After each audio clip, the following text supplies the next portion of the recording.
Hey guys, Montel here, and thanks so much for tuning in to this edition of Let's Be Blunt with Montel. And I am so excited to have the guest on that I have on today. Is the guest who I think philosophically we probably are on the same page. She's going to find that out by the time we get done our interview today. But you know, for the last year, you have heard me rail about the fact that I think one of the most important components of this entire endeavor in the cannabis hemp business is something called education.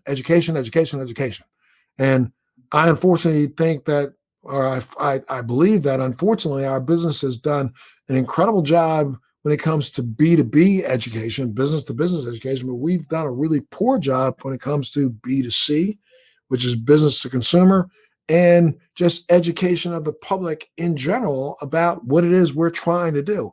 And you know, one of the things in education is trying to find out a little bit about history. And a lot of times we overlook or ignore the history of hemp and cannabis in the United States, and not just in the United States, but its history in the world.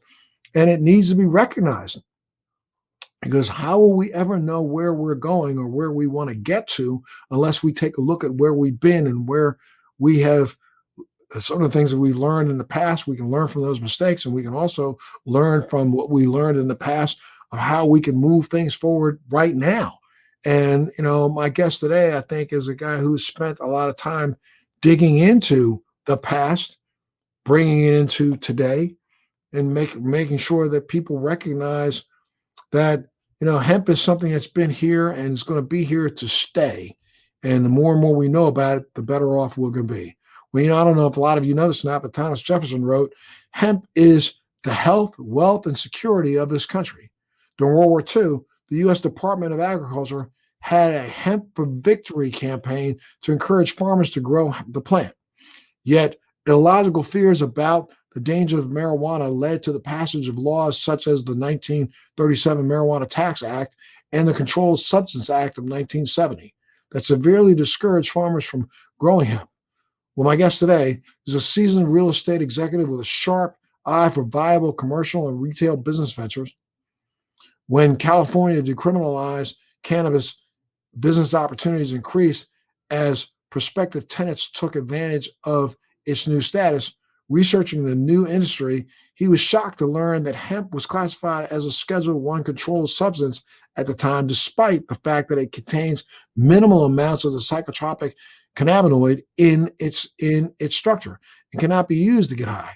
So he educated himself on industrial hemp, historical significance, its thousands of commercial uses, and the plant's potential to support or replace current diminishing resources. Included that hemp seemed far more impactful and sustainable from a business model and investment model in cannabis than cannabis.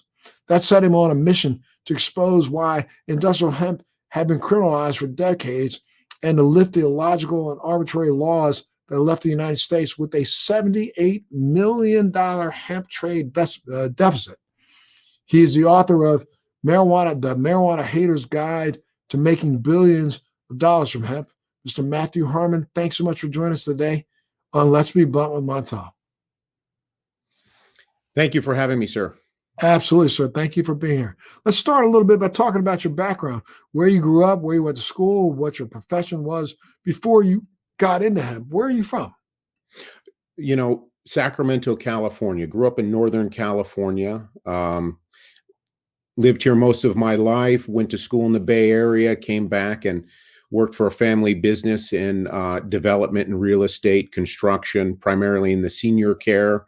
And we ventured into everything from apartments to more recently alternative energy and a wind turbine farm. Okay. And you had a pretty conservative outlook on cannabis when you were younger, I guess, right? Very much so. When I grew up, you know, it's that public service commercial, you know, this is your brain on drugs. When I heard that, you know, I didn't want to have anything to do with drugs. And I thought, okay, well, this stuff kills you. Marijuana must kill you. You know, it's ranked up there with heroin and cocaine. And so I said, I didn't want to have anything to do with this. Was religious by nature, going to church, you know, and this was what was preached. I mean, you know, drugs are bad. There are no real uses for them. And as I continue, this is the belief that I carried with me into my 20s, my early 20s, and then into business and all of these things, and didn't have a part. And as California began to decriminalize marijuana, I started wondering, now why are we making all this effort to decriminalize a plant that kills people? And so this is what I thought. And as I thought this, I said, okay, well, I didn't understand it and I didn't give it a lot of thought. But then somebody told me that marijuana doesn't kill anybody.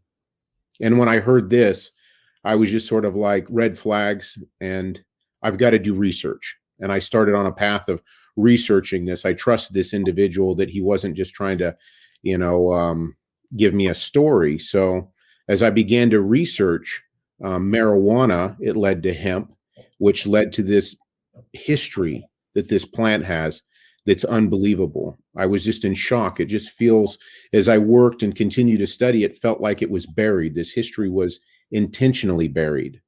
And for the last decade, I've just been researching this plant, traveling around the world just to sort of get a better perspective on the history of this plant and the opportunities that it can bring to us today. Yeah, I mean, it is kind of almost mind-boggling when you start to dig in. I mean, I think I, like you, I was a little different as when I was younger. I was a casual user, and I never really ever believed that cannabis was something that could kill you. As a matter of fact, we know even to the day that no one in the history of mankind has ever died from an overdose of cannabis. There has been one death that's been related to cannabis, but that was related to a mold, not to the cannabis itself. And that was related to a mold in a person who had a different form of a lung disease that we don't, in science, never even proved that it was the mold from the cannabis that ended up killing them. But okay, so now you can say in the history of mankind, there's been one person who's died from cannabis. Well, really? Okay, I'll buy that if that's what you want to say. But the truth of the matter is it's never happened. And then when you start digging into the fact that this is something that's been around for at least 3,000 years, has been written up in every cornucopia and pharmacological document about medicine since man started keeping track, you start to recognize, wait a minute, there's something here that we've not really known about. And then when you realize, you go back and you look at, the criminalization of cannabis in the United States, and you look back at the fact that, back in the early 30s and the mid 30s, the two of the major sponsors of the funding for the criminalization of hemp and cannabis were people who had their own ulterior motive when it comes to William Randolph Hearst and Charles DuPont. Looking at the fact that one wanted to destroy all the big trees in America, North America, and the other one, was trying his damnedest to create something called textiles, which now we recognize how deleterious that's been to the planet since its inception. And then you go back and you recognize that, wait a minute, I was taught that America was built on the back of cotton and tobacco. No, America was built on the back of hemp. All of our forefathers grew hemp, from George Washington and Thomas Jefferson on down. The 13 original colonies, it was a requirement to grow hemp. We utilized hemp back then as a food source because people started to recognize back in the late 1500s that hemp plant was one of the highest protein-laden plants on the planet. You could eat it in a porridge and actually sustain yourself for those 5 or 6 days between going out and shooting a deer or going out and getting a buffalo. So hemp was something that literally was utilized. When we started making, people don't even recognize the fact that the entire Revolutionary Army was clothed in hemp fibers. George Washington's whole Mason organization used hemp tents. All of our sailing ships had hemp sails, had hemp rope. Hemp was what really made the world go round. And absolutely, it took an act of one guy, Anslinger, who was a supporter of cannabis during Prohibition when he was out stumping against alcohol. We used to talk about the fact that he thought that marijuana was a better product for an occasional relief because it didn't make you as violent as alcohol. He was a proponent of cannabis and marijuana until he lost his job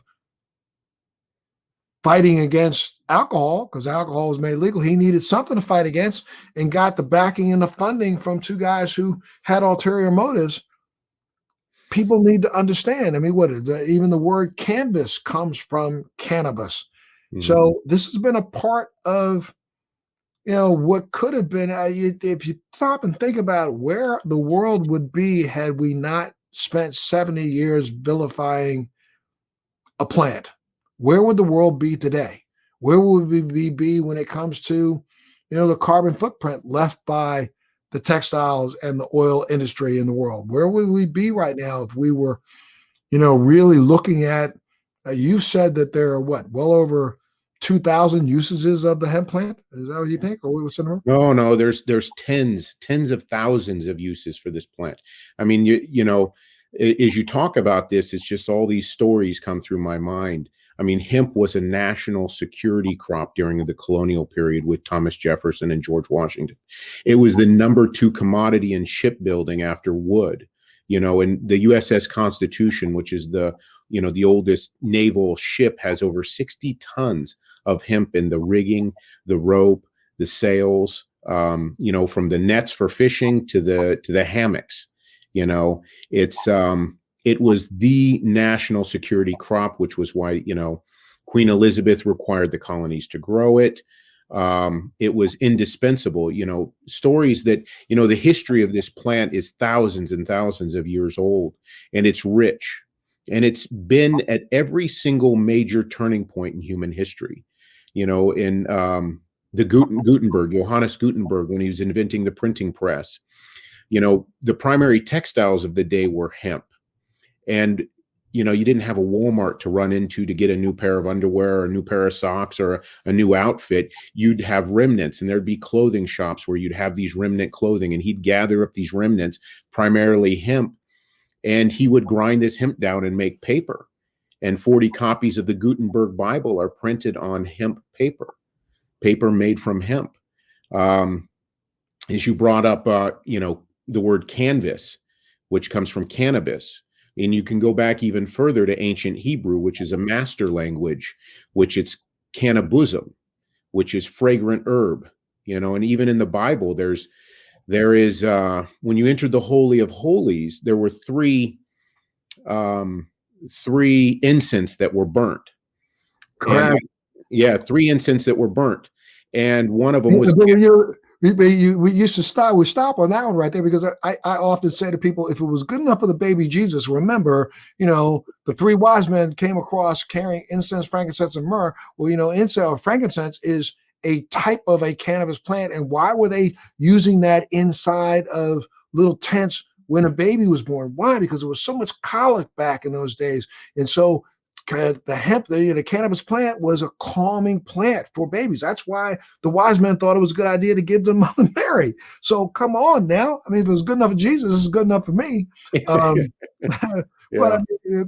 and not to say it as a joke, but the truth of the matter is, we have utilized hemp and cannabis not only as a food, but as a medicinal agent, as a tincture throughout the 1600s, 1700s, 1800s. It wasn't until 1937 that we decided to declare it, outlaw, and then 1970 make it a Schedule I drug. Come on, how stupid was that?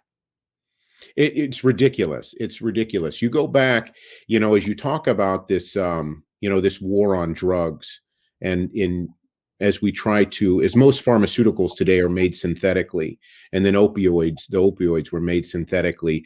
They had a lot of trouble making cannabis synthetically back in the day, and thus they couldn't sort of monetize it as easily as they were able to make opioids. That's one of the things that Anslinger really capitalized, was the synthesization of opioids, which the pharmaceuticals of the day jumped on that bandwagon. But every drug that we use from not Tylenol, but the aspirin, which comes from tree bark, the opioids come from the opium poppy, and then cannabis that comes from cannabis. And so they're all natural. They're natural products. And I see in the future us moving back, as we've done with buy organic with our foods. We're going to want our pharmaceuticals to be organic, and that's possible. And as they're sort of discovering that you can blend opioids and cannabinoids, you can have much more effective drugs, and bring down the necessity to have such strong opioid drugs by mixing them with cannabinoids.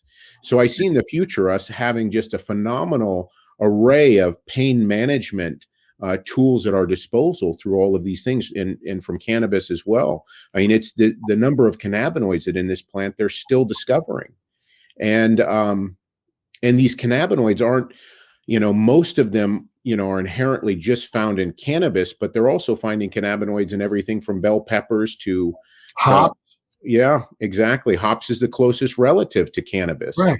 botanically. So the history here is phenomenal. The opportunities are even more amazing. So as we look to the future, I mean, to go back and say what the last 80 years, it's a mixed bag, but I think right now we have an extraordinary opportunity to improve the planet, improve the health and well-being of individuals across the planet with with cannabis, and reducing the carbon footprint of just about everything. And let's talk a little bit about that. I mean, because again, some of the major different usages of cannabis and hemp. Hemp, it can create a type of plastic that is way more biodegradable than the plastics that we get from petroleum-based products. We also see that, you just nailed it when it comes to the cannabinoids themselves. We are now finally, doctors are starting to teach in med schools the information about our own endocannabinoid system, the fact that we as mammals, all mammals on this planet, have this secondary kind of sympathetic nervous system that responds to and gets antagonized by plant-based cannabinoids to help keep our cells in our body operating as efficiently as they can. We know that it helps promote cellular homeostasis because of the two, and we're going to be figuring out that there's probably more than just two endocannabinoids. I think that's all they've discovered to date, but they have been looking very closely at that. And there may be at least 3 or 4 endocannabinoids that we have in our things, that endo being cannabinoids that we actually make ourselves. This doesn't come from, consuming cannabis. This is something that we make inside of our own body. One's called 2-AG, the other one's called anandamide. And we're starting to recognize that anandamide deficiencies in people may be responsible for some of our disease states that we find ourselves in these days. And so, we know that, by reaching to the plant, we can antagonize that system in our bodies that will help us create them on our own. That's the reason why it works so well in human beings, but people won't even learn or don't even, we have medical schools across this country that don't even teach this. Yeah, the policies that are in place now, even after the Farm Bill in 2018, we have a lot of hurdles yet to get over. And, to really bring this plant to fruition, to where it needs to be, part of our life, the way it was, a couple hundred years ago, where it was part of the pharmacopoeia, and it was part of the industry that existed. I mean, it's, in the book, Marijuana Haters Guide to Making $1 Billion from Hemp, I estimated in the next 50 years, we'll be growing 100 million acres of hemp, which can be used for medicinal purposes, construction purposes. The number of uses are extraordinary. Yeah, I mean, I think, well, let's talk about a little bit about some of those uses, because people don't recognize it. There is a burgeoning, very, very small, and it's really interesting that during the last administration, it kind of slipped in under the radar. People didn't understand that as much noise was made about the relationship between the United States and China. The United States allowed China to ship into this country some equipment that only China builds. I don't understand why the United States, we don't build it here in the United States, but some equipment that allows for not only the development and creation of hemp bricks or hempcrete, but also hemp wood. We can take that product once it's been processed and turn it into sheets of wood. Those sheets of wood can be used in construction. And one of the only machines in the planet that makes it is a Chinese-based machine that we've now shipped into Kentucky. Kentucky. Why Kentucky? Oh, that's right. There's a guy by the name of Mitch McConnell from Kentucky, who was the guy who pushed for the hemp bill to be passed to begin with. Has kind of secreted a deal between him and the president to allow that importation of that machine. Why aren't we building those machines here? Well, a lot of those, I can't speak to that. I mean, there is a lot of opportunity that's happening. China is the largest producer of industrial hemp textiles. They never stopped growing cannabis for industrial uses. Of course, anything medical over there, I think, is prohibited, but they never stopped. And they're the world's largest grower of hemp. And they're also the primary producer of most of the textiles that exist that we're using today. We can make that equipment here, and we can alter our systems. Hempcrete, we don't need a lot of hempcrete naturally is a non-structural product that's sort of a lightweight concrete that's carbon negative, so it's grabbing carbon from the atmosphere, and it's also, as it hardens when it's placed with the water, lime, and the wood shiv, the woody core of the cannabis plant, the hemp, forms this sort of lightweight moldable concrete that can be used from everything from insulation to, to wall, and used in walls for insulation and things like that. So, and it can be used. And when, I'm sorry, go ahead and go back to that point that you were making before. When it's used is in that kind of a building situation, while it's hardening, it's sequestering CO2. Yes. So we could be having an amazing impact on global warming just by shifting over and starting to build all those secondary. Let's forget about using it in the housing market. If we used it just to build, parking garages and stadiums, and we use it for all those kinds of structures, while it's hardening, it's sucking CO2 out of the atmosphere.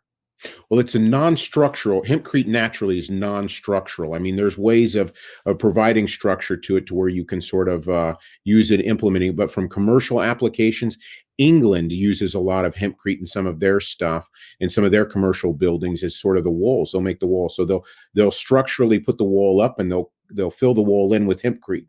You can do that as well as, and then you can plaster on the outside or on the inside of the wall.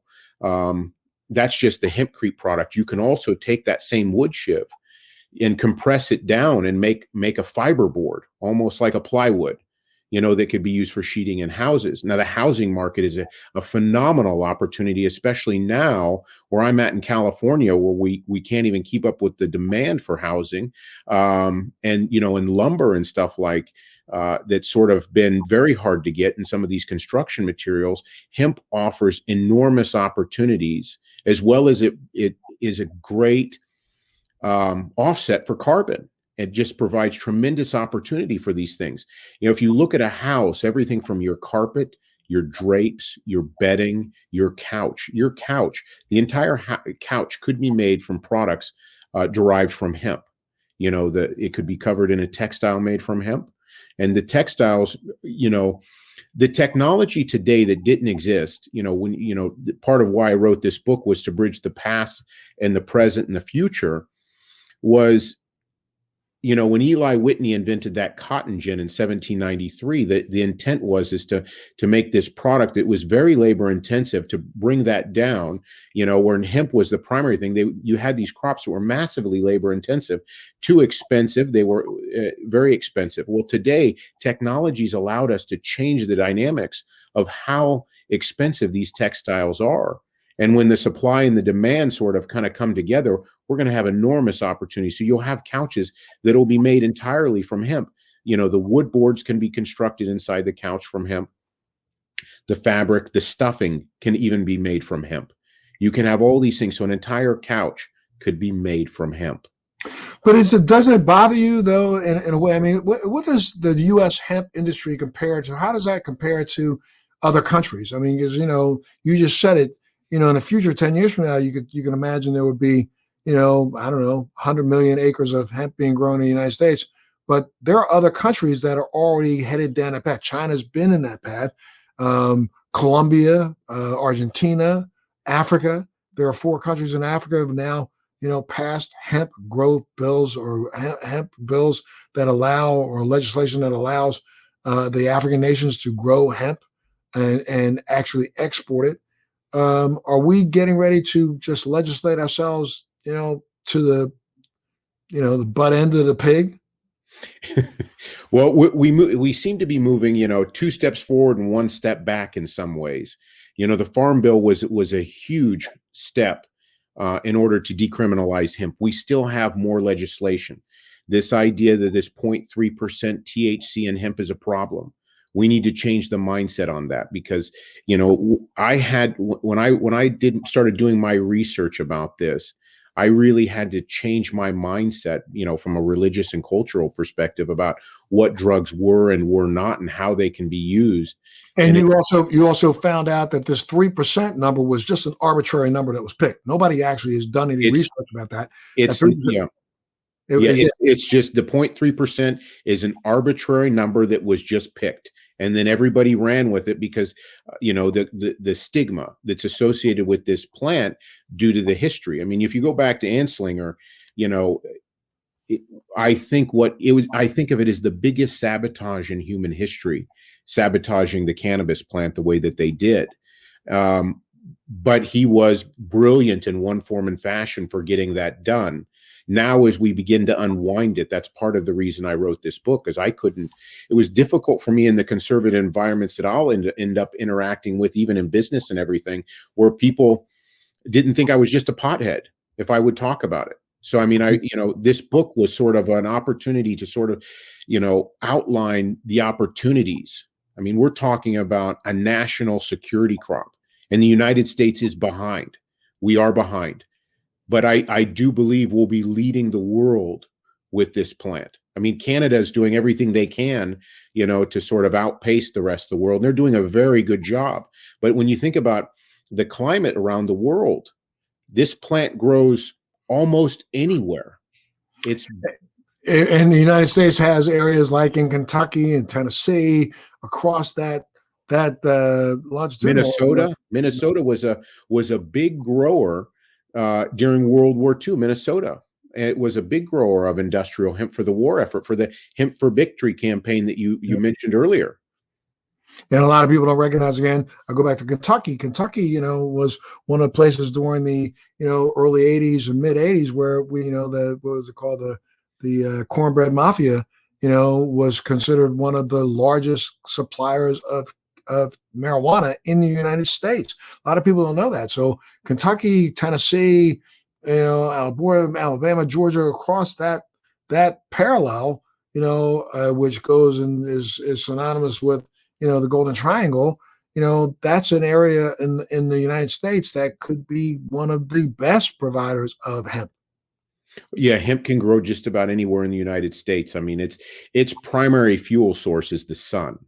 And that's what's so significant about it. It doesn't require nearly as much water as other crops, like, for instance, corn. We grow 93 million acres of corn in this country. And, most of it goes to animal feed. And then there's so much excess, and that it's so subsidized in a way that it just sort of, they're making ethanol and stuff. And we can make biofuels from hemp. Correct. For airplanes, for cars. We can make animal feed from hemp.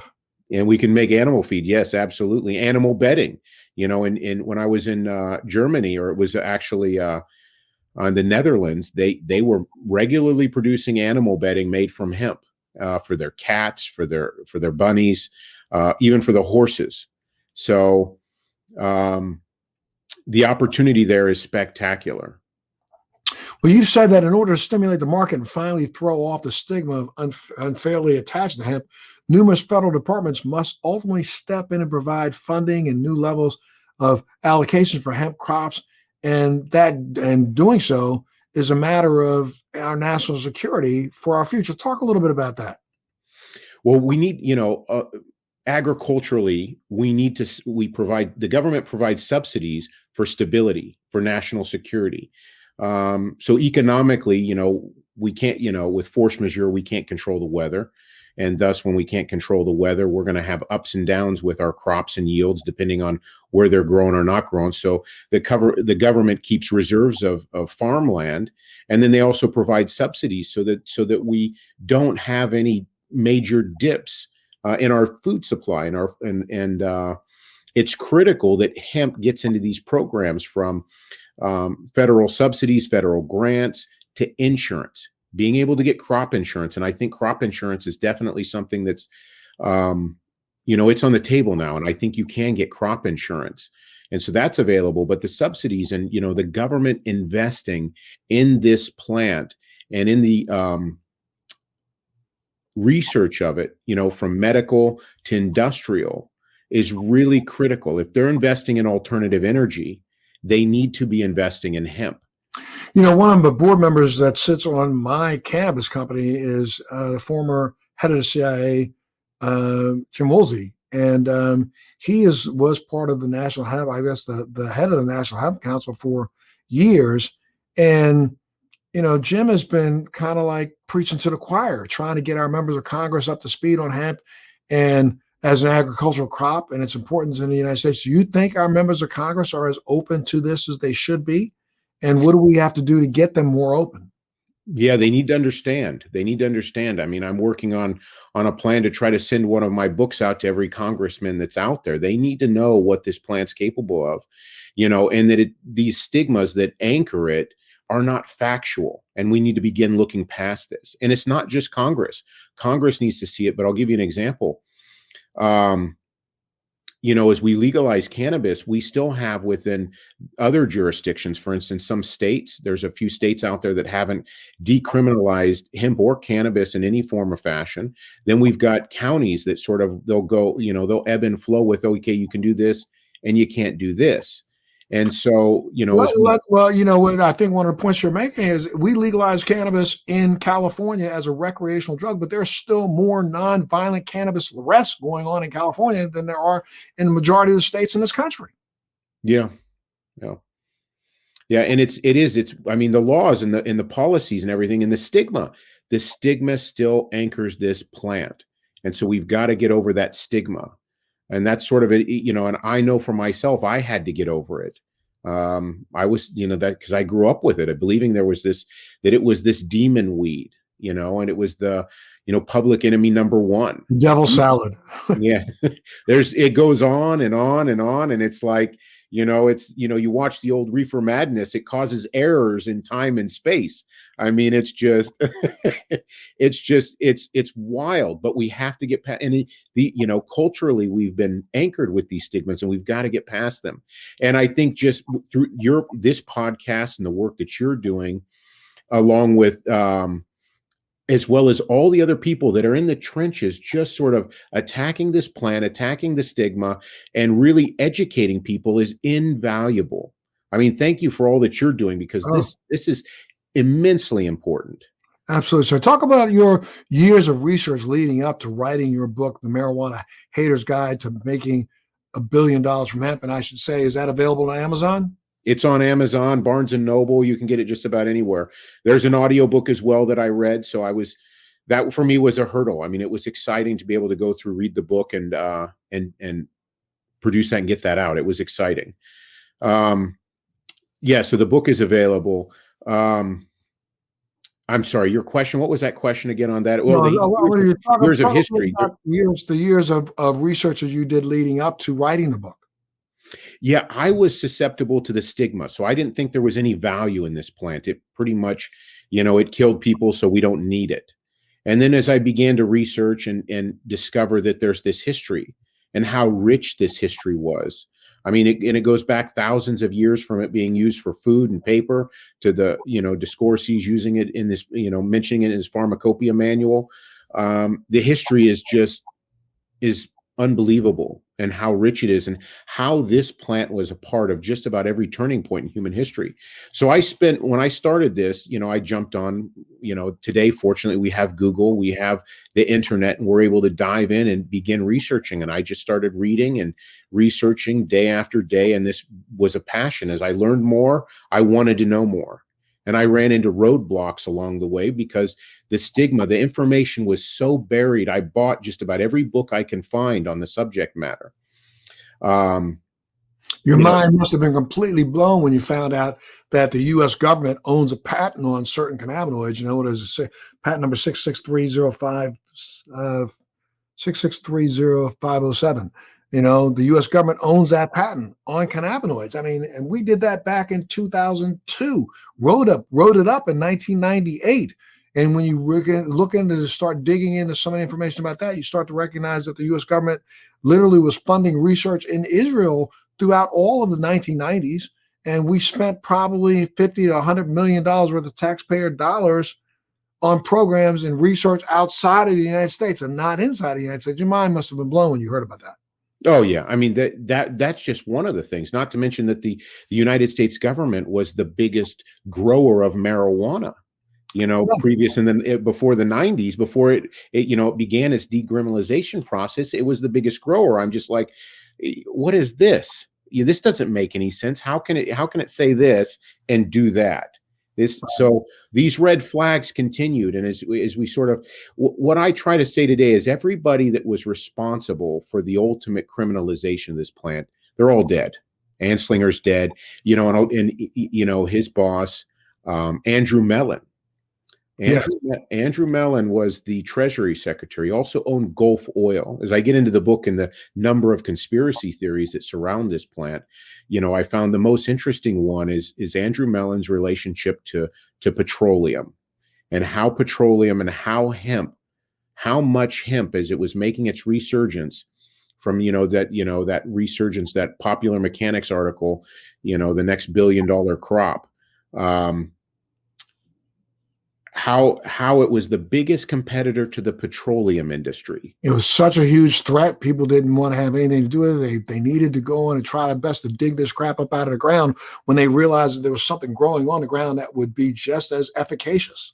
Yeah, it's in the history is just phenomenal. So all of these things and the stories and the history and how it played a role. It's played a role in human history, from medicine to technology. And will play in the future a role in technology, because you can make batteries from hemp. I know people. I've been absolutely blowing people's minds when I talk about the fact that the cellulose material in hemp is more electrically conductive than graphite.